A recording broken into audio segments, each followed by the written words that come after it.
Hey everyone, it's Kirsten, and I'm finally getting around to my race report for the St. George 70.3 that went down on May 4th, 2019. So this was a really important race to me because I had a baby in June of 2018, and I knew that my first race back, I wanted it to be St. George because it is one of my very favorite races I've ever done. And I love it. I've done it as a full. I've done it almost every year as a half, and just has a special place in my heart. It's a special place for me. I love the energy. I love the people. I love my experiences there. I've trained a lot there, and I've raced a lot there. So I was really excited that this was going to be my first race back after having my baby.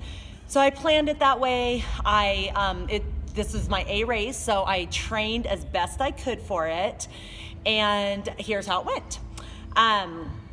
So I traveled with my baby and my mom, and it was my baby's first road trip, so that was really fun and really awesome, and thank God I had my mom there to help out.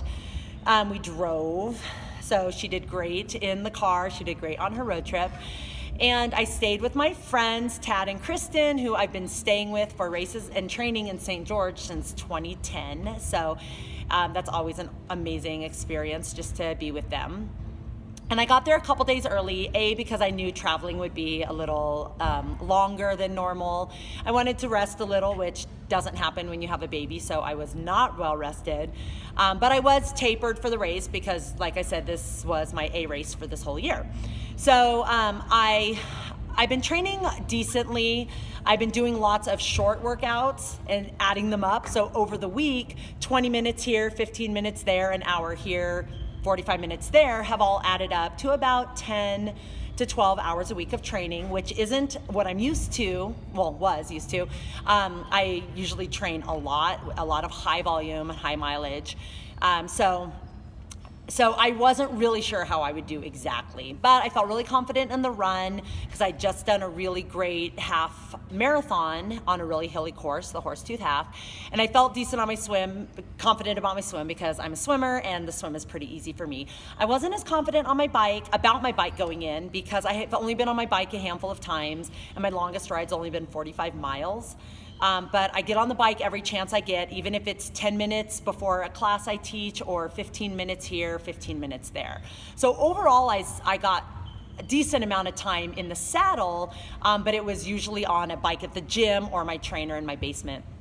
So on Thursday, the race was Saturday. On Thursday, my friend Tad and I rode Snow Canyon, which is a pretty challenging part of the St. George course, and I felt really strong, so that gave me confidence going into the race that I would be okay on the bike. So I checked in on Thursday, I rode Snow Canyon and did a swim in the reservoir on Thursday, which was a little warmer than it has been in the past. I believe it was 62 degrees, so that was good news since I hadn't been in open water in a year and a half. My wetsuit fit. That's always a bonus after not being in it for 18 months. So that was great. So morning of the race, I wanted to keep our rental car at the house because it had the car seat with my mom and the baby, just in case something were to happen. So my friends actually dropped me off at the start, which I've never done that before. I always ride the bus from the finish. So it was nice because I got to sleep a little bit longer, and that's always a bonus because when you have a baby, you don't sleep enough as it is. So I got to sleep a little bit longer. I felt good. For breakfast, I've been making these 3-ingredient pancakes with oats and banana and almond milk.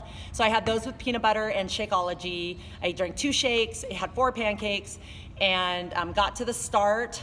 I wasn't hungry. I drank some water. I drank some electrolytes. I drank some of my Beachbody Energize, and lined up. I went into line up pretty early because it was a rolling start, which I'm so happy they switched it. It used to be an age group start.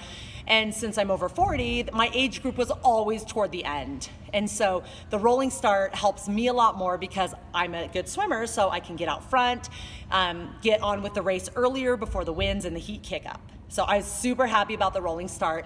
I seated myself in there was a 25 to 30 minute section, so I seated myself there, and That's exactly what my time I got was 30 minutes. So the swim, a rolling start like that, they let 3 people go every 5 seconds. So it was never congested, never crowded. I never got hit. I don't even think I got touched the whole swim, which is pretty amazing for a event with 2,300 people.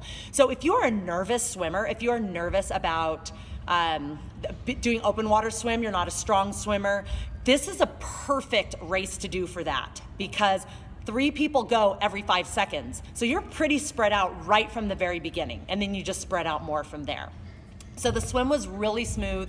It got a little choppy the second half, but nothing outlandish, nothing crazy. So my swim time was exactly what I predicted, 30 minutes. Ran up to transition. It took me a while to get off my wetsuit because I'm not used to taking it off. And I couldn't get my helmet on. I was a little rusty on my transition, so I think my transition was a little longer than 2 years ago when I did the race. But went out on the bike. I felt comfortable. And St. George starts off on a climb, and then a little downhill, and then another climb. And then usually on this course, during those climbs, I feel pretty tired, but then I loosen up, after the first 10 miles or so. But I didn't even feel tired. I felt really good, and I wasn't pushing myself hard. I was going at a moderate pace. I always felt comfortable. I never felt out of breath. I never feel like, oh my God, this is so hard. And so I think that was really good for me on the bike. Usually I have a time goal, or I want to place or something like that. So I go out really hard on the bike, because the bike is actually my weakest event of the 3 typically. And so I get a little like, I gotta hurry or else I'm gonna be passed by 100 girls in my age group. And I didn't feel that way. I felt really relaxed, really calm on the bike. I got a little hungrier than normal, so I eat Pro Bar Bolt. They're little like square jelly things. So I actually had 2 bags of those on the bike, and then I drank my Energize. I mixed with, it's a product called Can't Beat This. It's beet powder. I mixed those, and I drank those. So I drink every 10 minutes or so. I'll have a couple drinks, and then I ate my 2 packages of the Bolt, one at about an hour and one at about 2 hours. So I don't wear a watch when I race, so I kind of estimate by the miles. So the bike felt really good, and I didn't know what time it was. Because like I said, I don't wear a watch, but I can see the clocks, and I knew I started toward the beginning, because it had only been a few minutes after the start when I went on my swim. So I kind of had an idea that my swim plus my bike was 3:30, and so I knew if I could keep about a 2-hour marathon, I would get 5:30, and my goal was actually to get under 5:30. So I left transition on the bike, which was a speedier transition than my first one. Feeling pretty confident and pretty excited for the run. So the run is really, really hard in St. George. If you haven't done the run, I feel like the bike is everyone's always like, oh, the bike. I feel like the bike is much easier than the run at that race. Plus it starts getting hot toward the run, and it's just, the first 2.5, 3 miles is, the first 2 miles is a gradual climb. Then it gets steep for about a mile or so. And then it's kind of rolling. It's a little M shape, so you go like out, then halfway back, then out, then all the way back. So the good news is the last 3 miles are downhill, and I knew that. So I knew if I could get to mile 10, I would be great. So I had a bottle of my Energize and Can't Beat This as I went out on the run. So I drank that every mile. I took a couple sips. I took some electrolytes, capsules, which I haven't eaten in like a year and a half, so they kind of upset my stomach a little. Not too bad. It wasn't like I had to stop or anything, but I could feel it. And then I was hungry again, so I ate 1 more package of the Bolt. But by mile 4 or 5, I was really needing to take in some extra stuff, because I'd finished all my stuff, and I was getting a little crampy and tight. So I started drinking some Gatorade and cola and some other stuff at the aid stations. So but I never really was like, this is hurting, this is killing me. I was going at a moderate to hard pace, effort, because I wanted to be able to make it to the end. That was my goal, and I knew if I could get a 2-hour marathon, I would make my goal. So I was feeling really good about that. I am pretty competitive, so if I would see somebody ahead of me, it would motivate me to go a little faster. I did walk a little on the last uphill, which, if you've been to that course on St. George, you know which hill I'm talking about, and a lot of people walk it. And then, so the last 3 miles are downhill. So I was like, if I could just make it to mile 10, I'm good to go. And I had taken some more electrolyte, salt tablets, and drinking some Gatorade and cola. And I was feeling pretty energetic. So I got to mile 10 and I was like, you know what? I'm opening it up. I'm just going to like blaze the last 3 miles. But as soon as I started running, like trying to open up my stride, my hamstrings got really tight, almost crampy, and I didn't want to risk not being able to finish because my hamstrings cramped up. So I just kept my stride short. I just kept it at that moderate intensity. Again, I wasn't wearing a watch, but I knew how I felt that I would be under 2 hours on the run if I just made it. So don't do anything stupid and try to sprint to the finish when your hamstrings are getting really tight and crampy. So I made it to the finish. I ended up, my time was 5:15. So my bike was, my swim was 30, my bike was 148, right? I'm pro. 2:48, which was amazing because that was my fastest St. George bike time. It had to do with the conditions. I think there was, when I was riding, there was hardly any wind. It was cooler temperatures, between 60 at the start, 75 at the finish.